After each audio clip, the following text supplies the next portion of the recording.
que ce soit dans Microsoft Loop ou dans à peu près n'importe quelle application, un tableau sera en général une combinaison de lignes et de colonnes, un ensemble de cellules au sein desquelles on se propose de rajouter du contenu.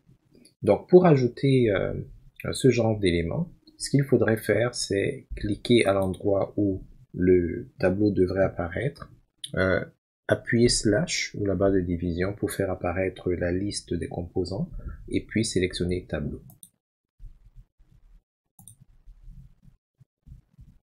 Le système va générer par défaut un tableau avec 2 colonnes et 2 lignes. Les colonnes sont la première et la deuxième. Bon, on peut considérer celle-ci comme une colonne, mais je la considère pas vraiment comme une colonne parce que vous ne pouvez pas en tant que telle interagir avec. Elle est automatique. Elle est juste là pour, par exemple, indiquer l'indice de chaque enregistrement. Donc, on peut comprendre que là, c'est le premier enregistrement, le deuxième enregistrement, etc. Donc, nous avons 2 colonnes par défaut. Nous avons également 2 lignes, ou plutôt 3 lignes, une ligne pour les T et enfin une ligne pour chaque enregistrement.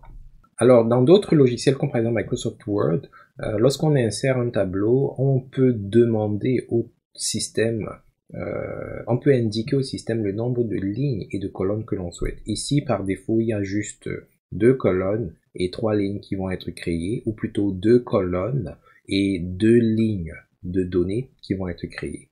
Mais le système va nous permettre par la suite de créer de nouvelles colonnes.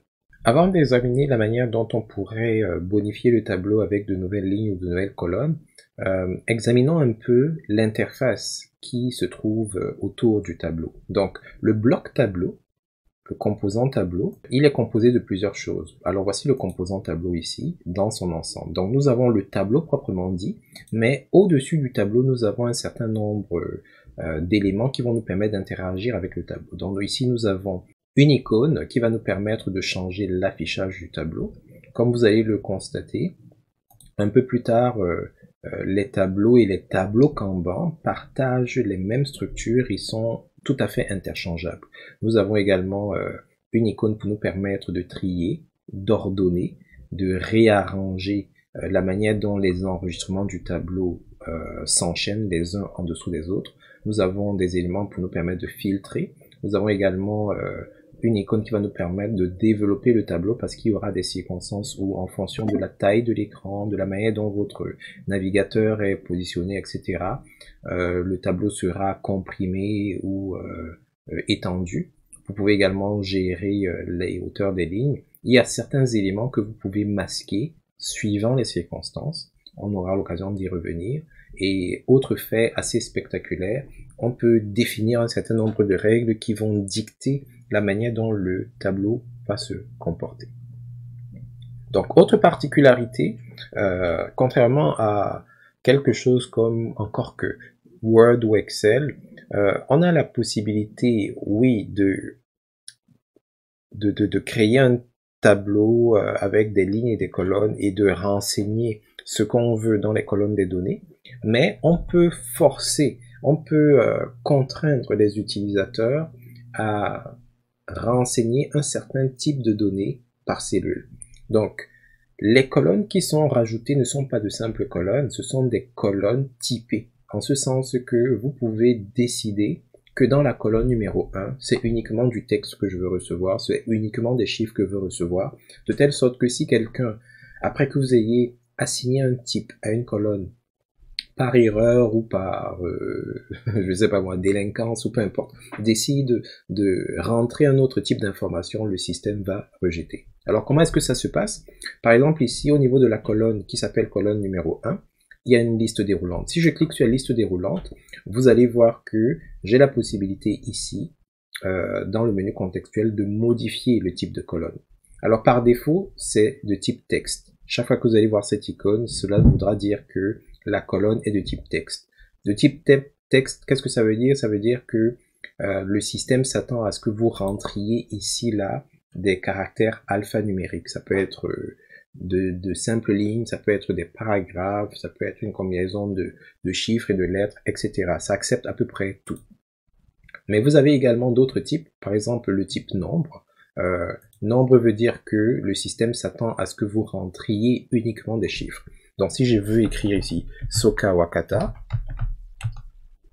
dès que j'appuie sur tabulation, que j'essaie de valider, vous voyez, Soka Wakata disparaît complètement parce que ce n'est pas une valeur attendue. Si je mets par exemple 85 et que je valide ou je passe à une autre cellule, ben vous voyez que là, la valeur est acceptée.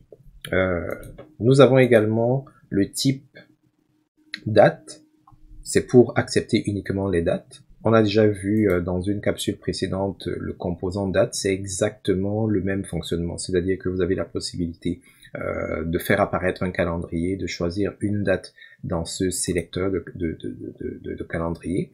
L'autre particularité, ou alors la différence avec le composant date proprement dit, c'est que ici, il ne va pas vous mettre forcément la distance, l'écart entre aujourd'hui et la date que vous avez sélectionnée. Bon, si vous ne savez pas de quoi je parle, regardez, repartez voir la capsule concernant le module date. Nous pouvons également avoir un champ de type personne. Bon, ça, on va revenir. On en parlera un peu plus tard, là. Donc, on peut avoir un champ de type personne. Et le champ de type personne va tout simplement vous permettre, bon, je vais dire oui, continuer. Pourquoi est-ce qu'il me pose cette question? C'est parce que j'ai déjà du contenu d'un certain type dans cette colonne. Et vu que j'ai changé de type et que le nouveau type n'est pas compatible avec les données qui sont là, il me fait comprendre que ça va être supprimé. Alors, si je suis d'accord avec, je dis juste oui. Alors, les champs de type personne, eux, vont vous permettre d'avoir accès à un sélecteur d'individus, mais les individus qui vont être sélectionnables sont ceux qui font partie de votre espace de travail. Donc si par exemple j'interpelle Alex ici, après des validations, je ne sais pas si on pourra voir ça, mais après les validations, ah voilà, je pense que vous avez entendu le mpilong. Le mpilong c'était chez Alex. Ok, voilà, Alex a reçu une notification ici. Chaque fois que vous mentionnez quelqu'un, bon, on en a déjà discuté, il y a des notifications qui vont être déclenchées et qui vont permettre à la personne, même si elle ne fait pas partie de... En fait, même si elle n'est pas connectée à ce moment-là dans votre espace, de savoir que elle est interpellée sur d'autres dossiers. Donc, excusez-moi, je me suis un peu perdu. Ouais, on était ici. Donc, ça c'est pour... le type personne, et nous avons le type voté qui va nous permettre de permettre aux gens d'indiquer s'ils sont ou non en faveur de quelque chose. Et finalement, nous avons le type étiquette qui reprend exactement le même principe que le composant étiquette. C'est-à-dire que vous avez la possibilité d'offrir à vos utilisateurs des listes déroulantes. Certains systèmes de listes déroulantes sont fournis comme rétrospective, progression, priorité, Kanban, mais vous avez la possibilité vous-même de définir vos listes déroulantes. Référez-vous à notre capsule relative aux étiquettes. Alors pour l'instant, ce sont les types qui sont disponibles. J'imagine que avec le temps, le nombre de types dont on pourra se servir va probablement augmenter, rendant l'expérience et l'utilisation des tableaux encore plus pertinents. Donc, lorsque vous voulez créer un tableau, il faudrait, oui, déterminer l'endroit où le tableau va apparaître, l'invoquer, le faire apparaître, et une fois qu'il est apparu, il faudrait juste définir pour chaque colonne quel est le type de données qu'elle va recevoir. Donc, par exemple, si on revient à quelque chose de plus traditionnel, donc ici, la colonne numéro 1, on va prendre texte, et la colonne numéro 2, on va par exemple prendre une colonne de type nombre. Et ici, vous avez la possibilité de renommer la colonne. Donc, je peux effacer le colonne 1 et mettre par exemple nom de la personne. Et ici, colonne 2, je peux par exemple mettre âge. À partir de là, j'ai donc la possibilité de saisir des informations. Oui, j'ai 15 ans.